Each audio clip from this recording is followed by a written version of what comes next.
Hello everyone, and welcome to the explanation of a new problem. So in this video, we're going to discuss question number 4 of Lead Code Contest 248, longest common subpath. So a warning before we actually dive into this question, this video might be a little long. We are going to use a concept that we need to understand very carefully in this question, and only then we'll be able to implement the solution for this, right? So let's first understand what the question is. Um, So there are n countries, or there is a country, sorry, there's one country, and in that country there are n cities, and you and your friends are actually traveling in that country and through those cities, right? So you will be given the number of cities in that country, which is in the example number 1, it is as equal to 5, and you will be given the paths that your friends follow. So like the first friend is following this path. He first travels to the 0th city, then 1, then 2, then 3, and 4. Another friend, he does not visit city 0 and city 1, he just visits city 2, 3, 4. The third friend, he visits city 4 first, then 0, then 1, 2, 3. Right?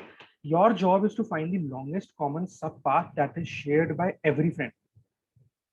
So we need to find a longest, we can say subarray, which is common in this 2D path array, right? So it's underlined in the example over here, 2, 3, 2, 3, and 2, 3, right? This is the common path that all these three friends have followed. And this is the longest common subpath. You won't find a common subpath more than this. You could think 2, 3, 4 is here and 2, 3, 4 is over here also, but here it's only 2, 3, right? 4 was already visited by this man. Example 2, as you can see, there's no common city that is being visited by these three friends. So answer is 0, right? You have to return the length. And in this, as you can see, there's either you can take 0 or you can take 1 or you can take 2 or you can take 3 or you can take 4, right? There's no common path which is at a greater length than 1. As it is written over here, the possible longest common subpaths are 0 or 1s or 2s or 3s or 4s, all of which have length 1. So your answer is actually 1. I hope the question is clear. Let's understand the concept over here that we need to utilize. So let me switch to the whiteboard. Let's discuss the brute force first, right? Brute force would be very simple. It's going to say that you have some subarrays, or let's say you have some arrays with you, 0, 1, 2, 3, 4, 2, 3, 4, and over here you have 4, 0, 1, 2, 3, right?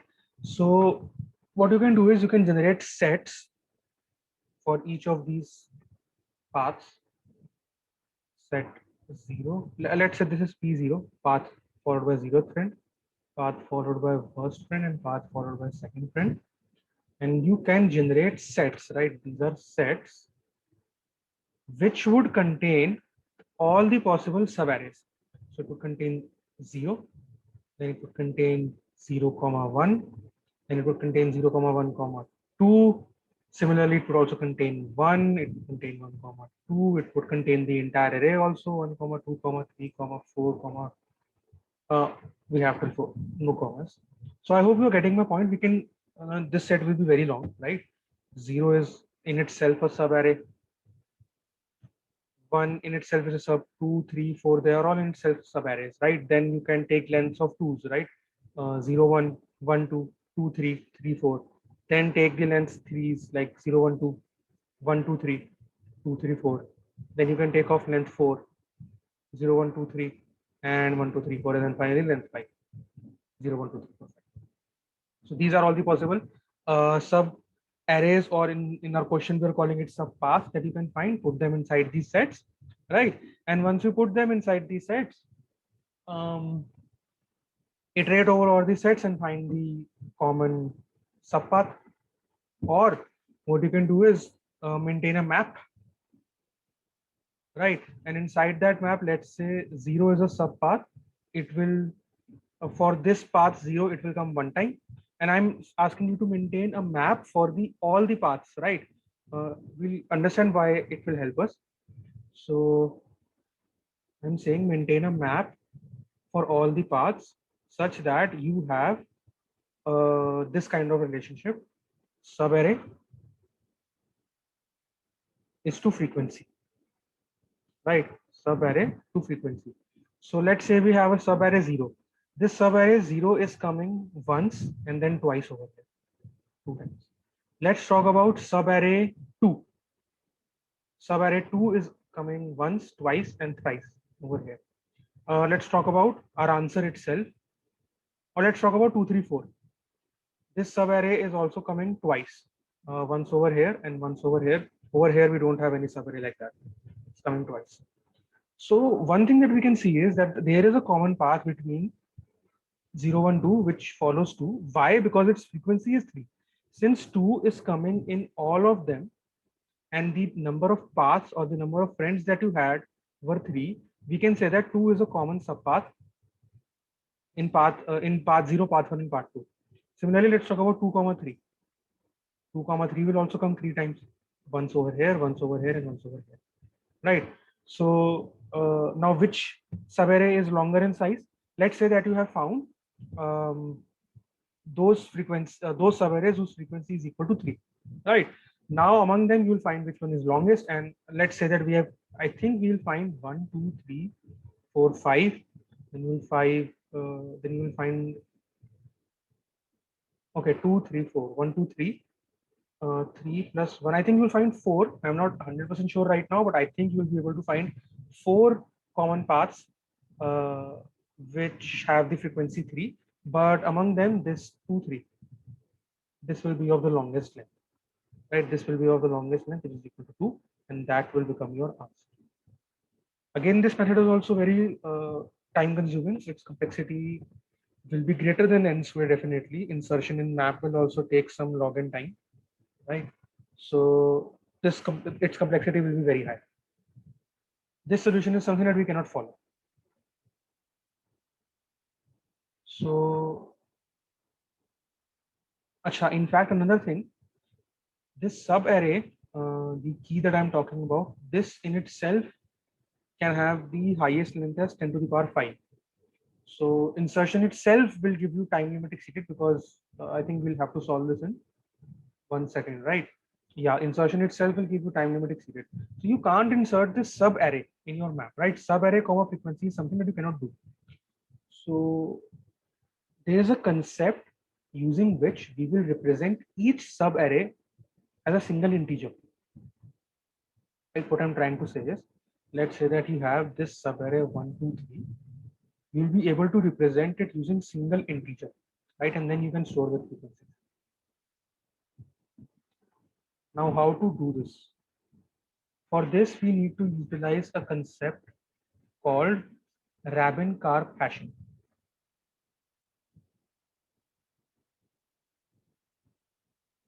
Rabin-Karp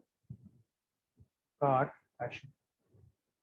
This video is actually long just because of the fact that I need to explain this Rabin-Karp hashing if you guys have any chance of actually understanding how the question is going to work. Once you know this concept, you'll start to feel that this question is actually easy. It's just that you're not aware of this concept. So this is the reason why this question was a little hard. This question is actually easy once you are able to completely and absolutely understand what Rabin-Karp hashing is. So Rabin-Karp is actually a string matching algorithm, pattern matching algorithm, and it uses the concept of what other people might also call it as rolling hash.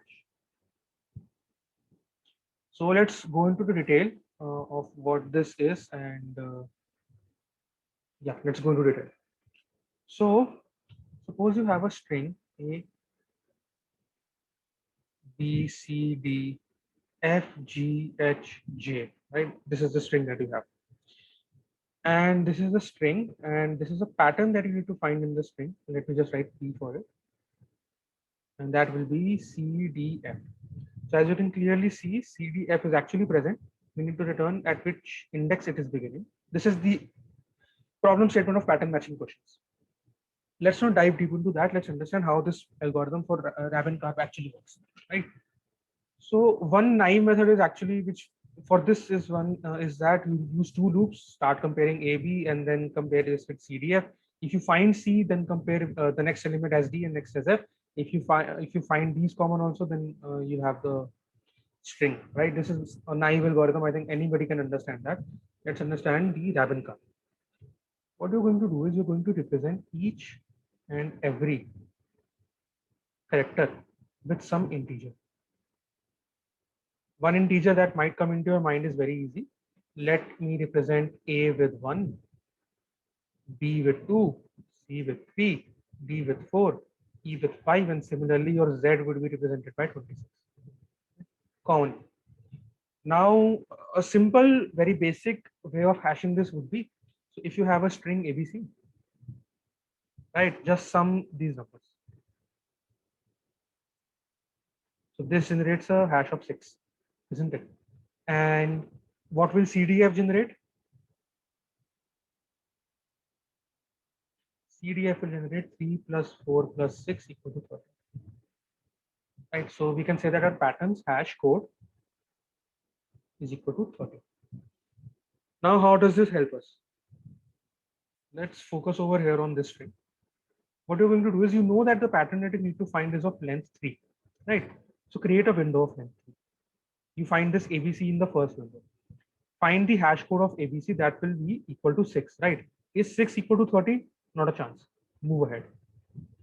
Your next window will be BCD. What's the hash code of BCD? 3 plus 4, 7 plus 2, 9. 9 is not equal to 30. Move ahead. Then you have CDF. CDF's hash code will actually be 13. This is also equal to 13. And you can say, yes, these hashes are same, which means that the pattern is found in the string. And then since you were on using a loop, you were on C, your index will be 2. And then you can say, yeah, yes, I have found my pattern at index 2. Will this always work? This won't always work. Why? Let's understand that using another example. So let's say I had a string AC, ACA, like this, right? This is my string, and my pattern that I need to find is AC. So this pattern AC is coming twice in your string, once over here and once over here, isn't it? Okay. Let's calculate the hash for AC. That will be very simple. 1 plus 3, 4. Right? Okay. So now create windows on your string. First window will be CA. What's the hash code of CA? This will be 4. Is 4 equal to 4? Definitely it is equal to 4. But is AC actually equal to CA? No. This is not equal. So what this actually has happened is, we have reached a place where we have created a collision between hashes. Hashes are the same, but the value those hashes actually represent are different. Now, this is a very undesirable scenario for you. A simple way would be, just add another check. What that check will be, if your hashes are equal, well and good. If your hashes are equal, well and good. Now go inside those two values, CA and AC, and then actually check if they are same. So compare this character with this character and this character with this character. Now tell me, if you had to check these characters again and again, then what is the difference between this and naive problem? Collisions can be so worse that you'll have to check the entire string also sometimes, or the entire pattern length. So if string length is n and pattern length is m, then this m is giving you a worst case, isn't it? So we need to devise a method such that collisions occur never at all, right? We need to perform strong hashing so that collision never occurs. And one way to do that, one good way of hashing would be, if you take, let me just erase this entire. Let's say that you have a string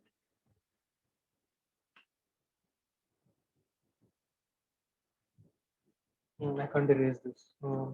So let's say that you have a string. Gaurav.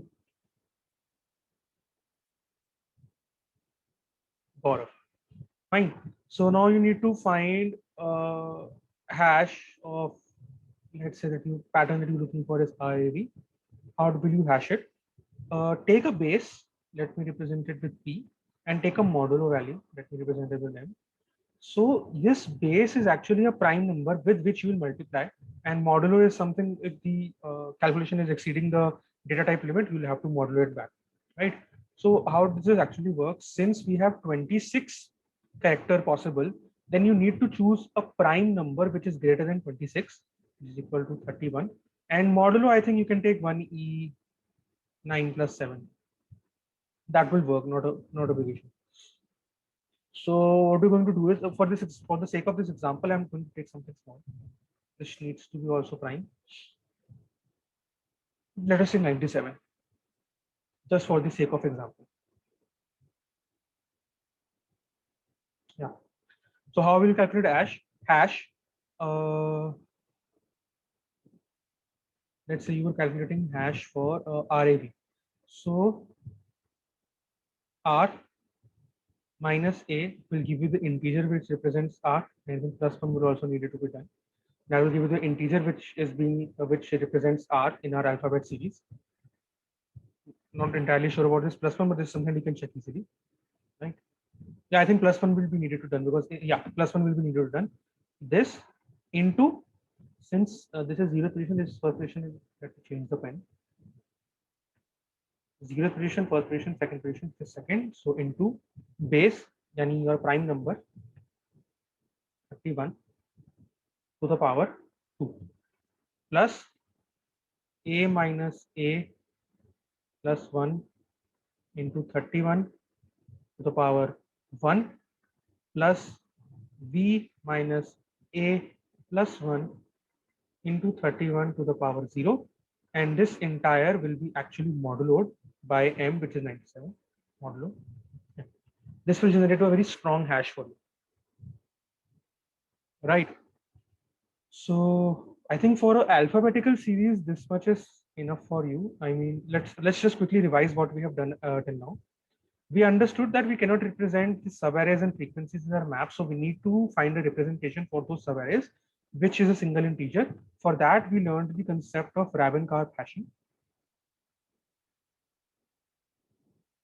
We found that two hash codes can have the same value, and this is actually called collision. We understood two ways with which we can operate after collision. One is that we check individual characters. I think this is the only way that we discuss. Sorry, we check individual characters, right? This individual characters, we realize that this will take again a lot of time, which we cannot actually possibly hope to achieve. So what we need to do, we need to make our hashing so strong that this collision actually never occurs. This collision never occurs, right? This is our objective. So yeah, this is something that what we have done till now. Now, how will you actually implement in your path set? I think that will be very clear. If you have these paths, right, then find all the subpaths. For all those subpaths, create your hash, right? After creating all your hash, find the intersections or their frequencies. If the frequency is actually matching the number of paths that is being followed, that is your one prospective answer. This is how you will get to this answer. But I hope this, at least this area is clear. How will you find the common subpaths? See, common subpaths we have optimized how to find using that map. This is another issue. Only this optimization will not actually help us, because then you need to actually find subpaths. Let's say that, let me take an example over here itself.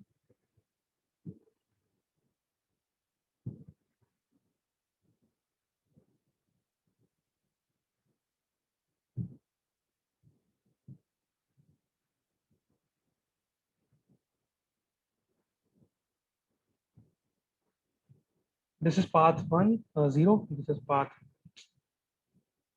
sorry for my bad handwriting. This is path 0. This is path 1. This is path 2. This is path 3. Right. Okay. So what can be the minimum length of your answer? 0. Considering that there is no common path. What will be the maximum length of your answer? I think the maximum length of your answer will be the path which is of minimum length. Since this path 0 contains 5 cities and this path 3 contains only 3 cities, do you actually think there can be a common path that is of length 5? Not at all. You don't have enough cities in your path 3 to actually form a common subpath of length 5, isn't it? So it's not going to be equal to 4, it's not going to be equal to 5, it's going to be equal to the minimum length of the path that you have, which is 3. So the max answer that you can actually obtain will be of length 3. Fine. Okay. Now let's understand another thing. So you have found out that the minimum length of your path is 0, maximum length of your path, common path is 3. So let's understand the number of comparisons I need to perform over here. The comparisons I need to perform over here is first you will find all the common subpaths with length equal to 1, then length equal to 2, then length equal to 3. And let's suppose that this was actually of 5 length instead of 3, or maybe let's say all of these paths were of 10 length, then you have to find 10 length. So from length 1 till length 10, you'll have to find all these subpaths and then perform that hashing and then find your answer. This is too complicated, isn't it? We need to optimize this also. And how will we optimize this? This will be optimized using the concept of binary search. See, such an interesting question. This is actually implementing everything that you know and some things that you don't know, right? Okay. How binary search is going to help us over here? Let's understand this. Let's say that you were able to, let's say that we have a common subpath of length k, right? Then it is a guarantee that you will also find subpaths of length 0 to k minus. Let's understand this with this example itself. So you know there's a subpath over here which is of length 3, 1, 2, 3, 1, 2, 1, 2. Right. Let's say this is the highest. Let's forget that this is our longest common subpath. Let's just discuss one thing, that we have found a subpath of length equal to 3. Then I can safely conclude that there will be a subpath, common subpath of length equal to 2 and 1, and it is right in front of you. So 1, 2 is another common subpath which is of equal to length 2. Then 2, 3 is also common subpath. So I just covered a very important thing, that if you have found a common subpath of length k, then you will also find a common subpath of length k minus 1. You'll also find a common subpath of length k minus 2, which is this one, or these twos, or then threes, right? So we can safely conclude that if you're able to find a subpath of length k, you'll be able to find a subpath of length 0 till k minus 1. So how does binary search help us? You very well know that your minimum answer possible can be 0 and maximum can be 3. Let me just modify this example a little bit. Bear with me for a little while longer. I am going to take this as comma 4. If I take 4, yeah, I can take 4. Right. So your max now actually is not 3. Your max possible length is 4. Right. So in binary search terms, your low becomes 0, your high becomes 4. You find the mid, which is equal to 2. Now search for a common subpath of length 2. Okay, let me search. 1, 2 is of length 2, 1, 2 is of length 2, 1, 2 is of length 2. Over here also 1, 2. I have concluded that this m or mid equal to 2, I have found a common subpath. Right. Then I have also be able to find a common subpath of length 0 and 1. But these are inconsequentials. Since I found 2, my maximum length cannot be 0 and 1, so I won't care about them. So this is how you save actually calculating all the common subpaths of length 0 and 1. Since you were able to find for 2, you do not need to look for 0 and 1, because 2 will definitely be the maximum one. But there's a possibility that you will be able to find for 3 and 4, because your max value is 4.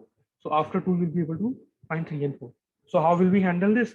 Your new low will become 3 and your high would remain 4.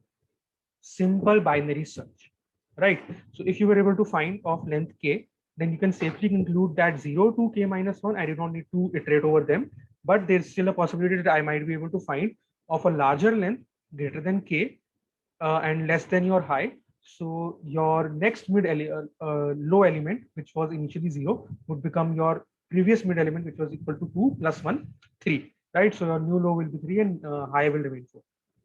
Similarly, I think you must be getting this concept right now. I think I'm over explaining, but I'll still, I don't want to leave any stone unturned. Max equal to 4. Let's suppose that your mid was equal to 2 and there was no common subpath of length equal to 2. Then you can safely conclude that there will be no common subpath of length equal to 3 and 4. If you have not found 2, how is it possible that you will find out for 3 and 4? This means that the only possible length that remains are 0 and 1.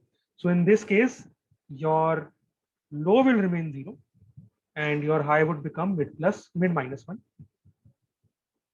which is equal to 1, right? So this becomes L and this becomes H. That's it. So two optimizations that you're going to be using to find which K is suitable for you. You will be using binary search, and to actually store the common subpaths efficiently inside a map, we'll be using Rabin-Carr hashing. So one concept that I left in the mid was how to avoid collisions. Yeah. So we understood the fact that there will be collisions. There definitely will be collisions. And why there will be collisions? Because test cases will be very strong. For string, it was very easy to handle, guys. A, B, C, D, you can maximum have 26 characters, and then you said that, okay, I'll take 31 as a base and some huge prime number, let's say 97 as modulo, right? This became your base P and this became your modulo. But this question is not so easy enough that it says that you have only these possible options, 26 possible options. Your elements inside the array can actually be as big as 10 to the power 5, I guess, right? Yeah, since n can be equal to 10 to the power 5, so your cities will be in the range from 0 till 10 to the power 5 minus 1. So you don't have 26 possibility, guys. You have possibilities till 10 to the power 5 minus 1. So your base definitely needs to be bigger than 10 to the power 5 minus 1. Take 10 to the power 5 plus 7, I guess this would work. Modulo, I think we have already discussed 1e9 plus 7. Now, if you take these values, actually, since I've done the code, I know this answer. If you take these values, I think you will be able to pass 71 test cases out of 72. This 172nd case is something that will not pass. Why it is not passing, I think you know the answer. It is because of collision. So your M and your base needs to be even better than that. Or let's discuss what will be better than that. I think if you take 1e11 plus 7, this would work. This would work absolutely fine. But 1e11 plus 7 is so huge, your multiplications will take a lot of time, isn't it? One concept that you need to remember is that if the number of possibilities is in the range 10 to the power 2 or 10 to the power 3, then I think 1e5 plus 7 would have worked, right?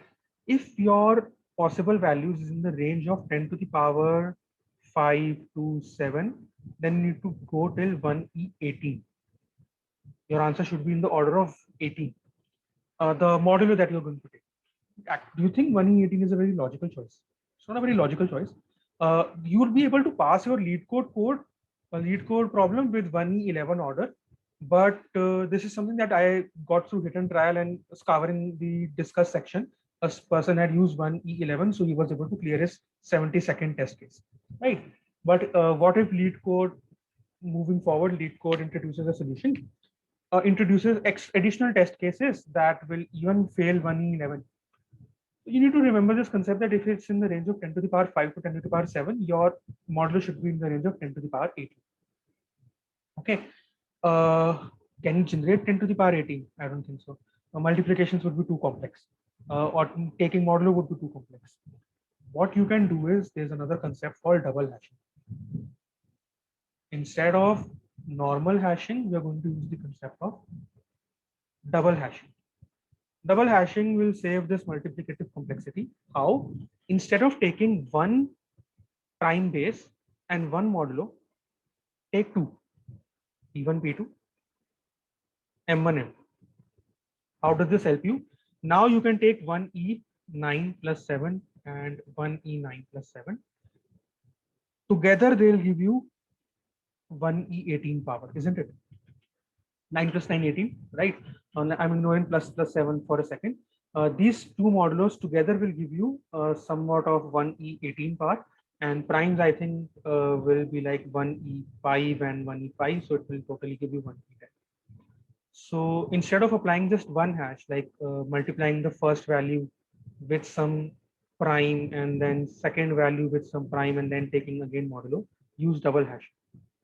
Double hashing will be able to avoid, I think it will be able to avoid every single solution. Not tried it myself because I was able to clear the test cases with 1E11. You will be also able to do that. But if not, if LeetCode somehow introduces more test cases, I think double hashing is something that we can look forward to. Fine. So I think this video has gone on long enough. I won't be actually diving into this pseudocode. I think code is a little long for this. I'm just going to write the steps that you need to follow in the code very quickly. Steps that you need to follow. And I think you will be able to do it on your own once you've understood this Raven car hashing. So first you need to understand it, you need to apply binary search for finding the optimal value of k, right? Second, maintain a set or a map. Iterate over your paths.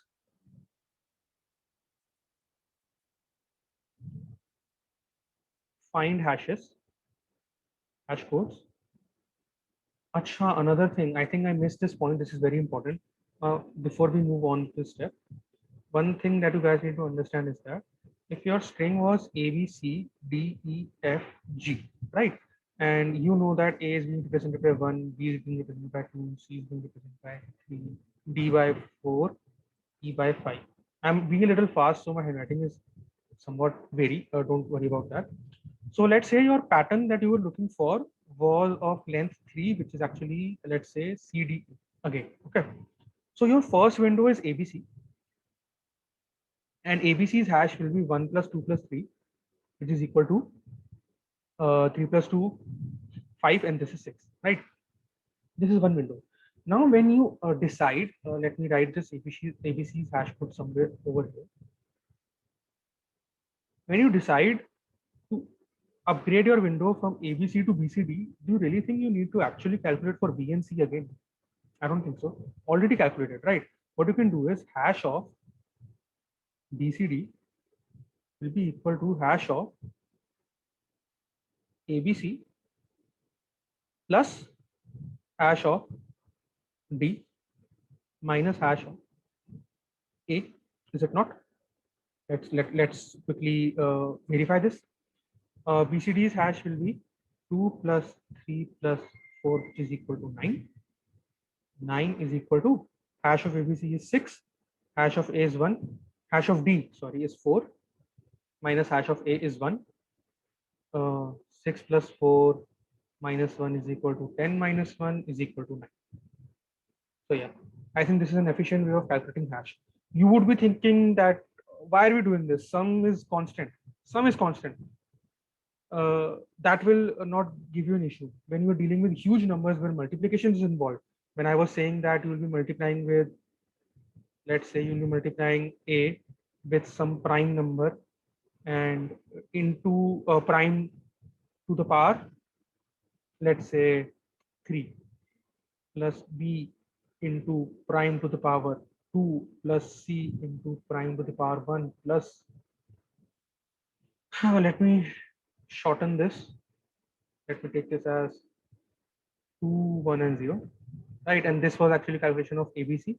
Now, if you need to calculate BCD, what you're going to do, multiply this entire value by this prime itself. So this will become A into P to the power 3 plus B into P to the power 2 plus C into P to the power 1, right? And B into P to the power 2 plus C into P to the power 1 is something that you need. Add D into P to the power 0 and subtract this value. So the window that you're moving on from is A. Window length was 3. So from the new hash that you're going to calculate, will be old hash multiplied by that prime number, right? Minus the hash that you just escaped from, which was A, into p to the power, the window that you are maintaining, which is 3, right? Plus the new hash that you're going to include D into what? P to the power 0, right? I think 0 is not an efficient choice. You can take it 1, and then this would be 3, and then this A will be into P to the power window size plus 1. That is something that you can experiment on your own to avoid collisions. You can, yeah, this is something that you can do. So this will then the calculation of the next hash will be in order of O1. This will also save a lot of time for you, right? So where are my steps? My steps are over here. Moving on with yellow pen. Find hash code efficiently. Store frequencies if you want. Then check if that frequency is same as number of path. And if it is, this means that you have found one common subpath. And if that common subpath is of length equal to k, then you can safely assume that you will be able to find subpaths of length 0 to k minus 1. So you need to check these because k will definitely be larger than 0 to k minus 1. You need to check from k till k plus from k plus 1 till the highest possible value that you can get, and that will again lead you to binary search. So this will be outer loop. Everything inside this will be inner loop, and finding iterating over all paths will also be another loop, and everything inside will be another loop. And then at the final answer, you'll be storing some kind of max value that you have maintained till now, right? And that max value will be your answer, which you will return. So this code was easy enough if you have understood, if you already know Ravencart. And using this concept, guys, actually you can solve so many questions.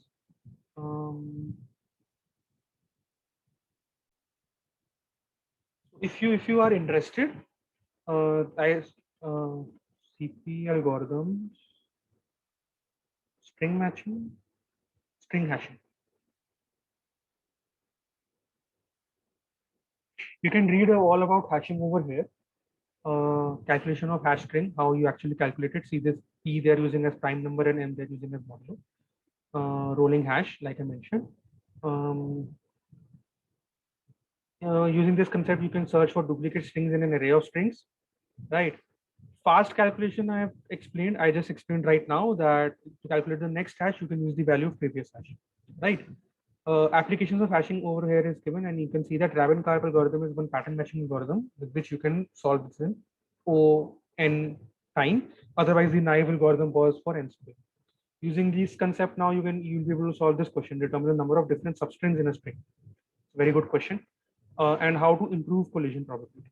So over here, this example over here tells you that your model will be in the range of 10 to the power 18 if your different values that you have are in the range 10 to the power 3.